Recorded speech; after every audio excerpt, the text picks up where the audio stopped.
어릴 적 한 주일학교 선생님 손에 이끌려 교회에 나가게 되었고, 이내 엄마까지 그분께 전도되어 우리 가족은 아버지만 빼고 모두 하나님을 믿게 되었습니다. 그리고 어느 날 갑작스런 사고로 눈을 다치신 아빠를 위해 엄마는 이제 갓 믿은 초신자의 저력을 발휘해서 40일 금식 기도를 수차례 하시며 간구하셨고, 엄마의 기도로 하나님께서 아빠를 살리셨습니다. 주먹을 믿으라던 아버지도 하나님께 돌아왔습니다. 지금도 세상 물정 모르는 저희 엄마는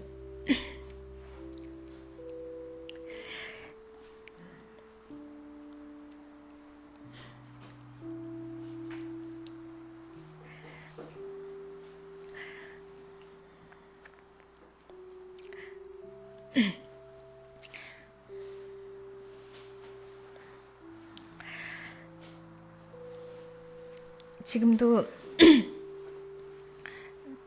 세상 물정 모르는 저희 엄마는 요즘 신앙이들이 쉽사리 할 수 없는 1000번째 1000번을 헌금과 함께 하는 새벽 기도를 수차례나 하십니다. 그 시골 교회에서 부흥회가 있기라도 하면 저희 친정엄마는 우리 가족을 모두 데리고 부흥회를 가셨고, 지금 생각해도 가장 큰 액수에 손을 번쩍번쩍 들어가며 하나님께 헌신하셨던 어머니의 모습이 떠오릅니다. 제 기억 속에 저는 중학교와 고등학교 때 거의 매일같이 교회에 들러서 내 친구와 함께 기도를 하고 찬양을 불렀습니다. 엄마의 강요로 수요 예배 때 저는 강대상을 청소했고, 가족 예배에 참석하지 않으면 밥을 주지 않으셨던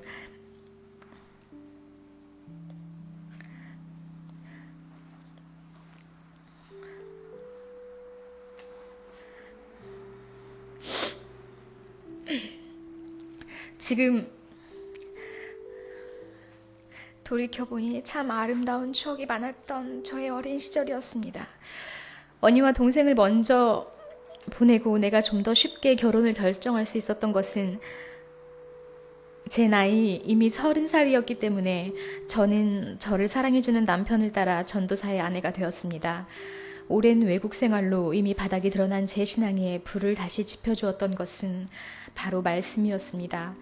주일날마다 목사님의 설교는 꿀송이보다 달콤한 하나님의 말씀이 살아 역사하였고, 1년 동안을 하나님은 제게 평생에 흘려야 할 눈물을 다 쏟게 하셨습니다. 그리고 로마서 강의 때는 로마서 5장 8절 말씀으로 저에 대한 하나님의 사랑을 확증해 주셨습니다. 교회를 사임하고 기하대책 훈련과 교단 훈련을 받고 하나님의 하실 일을 기대하며 간 중국 땅, 그 지역은 몇 안 되는 선교사들이 한국 사람의 전부였고, 춥고 또 추운 그곳에서 오래된 선교사님들의 이미 메마른 사랑에 제 마음은 더 움츠러들었던 것 같습니다. 그때 하나님께서는 우리 가정에 셋째를 주셨고, 다복한 5 식구가 되어 단동으로 선교지를 옮기게 되었습니다. 압록강을 끼고 신유주가 한눈에 보이는 단동의 풍경이 너무 아름다웠고, 공기 좋고 물 좋은 곳으로 옮기신 하나님께 감사했습니다. 단동으로 가고 곧바로 선교사 독침 사건에 이어 자동차 추돌 사건 등 수많은 사고가 잇따라 조금은 두려움도 있었지만, 아이들이 커가는 단동에서의 생활은 너무도 행복했습니다. 남편이 언어훈련차 다닌 대학교에서 만난 많은 조선 사람들 가운데 친해져서는 우리 집을 방문하여 식사도 같이 하고, 겁도 없이 식당에서 만나 밥을 같이 먹기도 하고, 함께 압록강변을 걸으며 이야기를 나누고 언니 동생하며 잘 지냈습니다. 넷째를 유산하고 수척해진 내게 길에서 만난 알고 지내던 북한 청년이 누님 살까게 하셨댔습니까? 얼굴이 보수게 되었습니다 하여 집으로 돌아와 한참을 웃었던 기억도 납니다. 또 어느 날 아침 큰아이 학교 보내려고 아파트 현관문을 나서는데 매일같이 보던 아저씨, 나중에 알고 보니 공안이었습니다.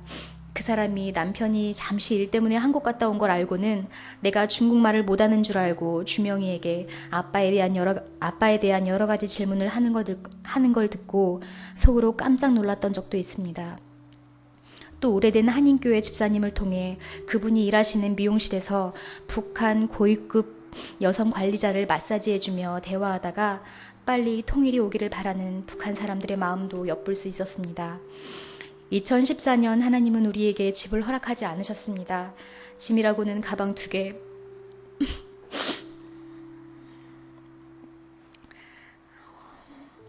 그리고 새 아이가 전부였지만 짐을 쌀 때마다 비오고 더 비워가며 9월 말에 한국에 들어올 때는 긴팔 하나 챙기지 않고 여름 옷만 몇 가지 가지고 현지의 위급한 상황으로 한국에 들어오게 되었습니다. 곧 가게 될 거라고 생각했습니다. 금방 가게 될 거라고. 하나님의 계획은 우리 가족이 한국에 머무는 것이었습니다.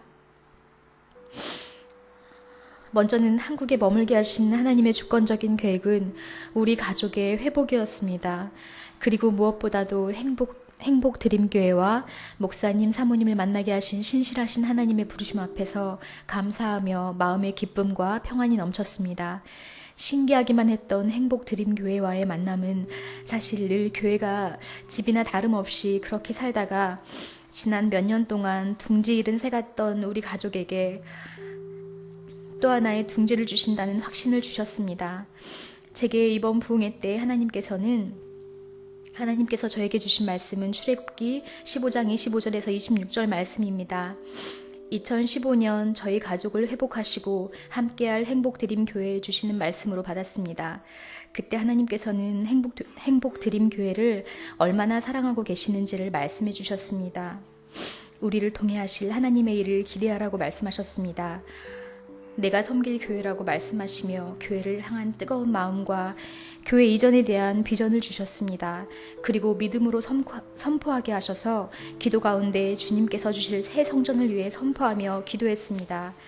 부흥의 마지막 날 외쳤던 비전, 도전, 그리고 발전은 새해 우리 행복 드리머들의 하나님 앞에서의 소망이며 결단이 되기를 간절히 기도했습니다. 새해 더욱 말씀으로 무장하여서 소망하고 결단한 삶으로 하나님께 영광 돌리는 한 해가 되기를 주님의 이름으로 기도하며 이 모든 영광을 하나님께 올립니다.